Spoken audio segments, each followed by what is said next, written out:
Сейдахмет Бердіқұлов атындағы орта мектептің 6 сынып оқушысы Серболат Қызайсу боламын. Мен Абай атамыздың 175 жылдығына орай «Мен жазбаймын өлеңді ермек үшін» атты өлеңін оқимын. Мен бұл эстафетаны Омардан қабыл алдым және Ерасылға жолдаймын. Мен жазбаймын өлеңді ермек үшін.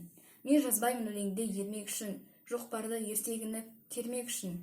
Көкірегі сезімді тілорамды жаздым үлгі жастарға бермек үшін. Бұл сөзді тасыр ұқпас талап тұғар, көңілінің көз ашық сергек үшін. Түзу тел, қисық қыңыр қырын келмей, сыртын танып іспетпес сырын көрмей, шу дегенде құлағың тозаңсиды, өскен соң мұндай сөзді бұрын көрмей. Таңқаламын алдыңға айтқандықпай, және айта бер дейді жұрт тыным бермей. Сөз айттым әзірет әлі айдаһарсыз, мұнда жоқ алтын иек сары алағыз, кәрілікті жамандап өлім тілеп, болсын деген жерім жоқ жігіт арсыз. Әсіре қызыл емес деп жиренбеңіз, түбі терең сөз артық бір байқарсыз. Батырдан барым ташы туардан ғой, қызшылда, қызықшылда әуре жан ғой. Арсыз, малсыз, ақылсыз, шаруасыз, елір мейлі маскүнем байқалған ғой. 5-6 мыйсыз мәңгі күлсе мәз боп, қинамай қызыл тілді ал қой.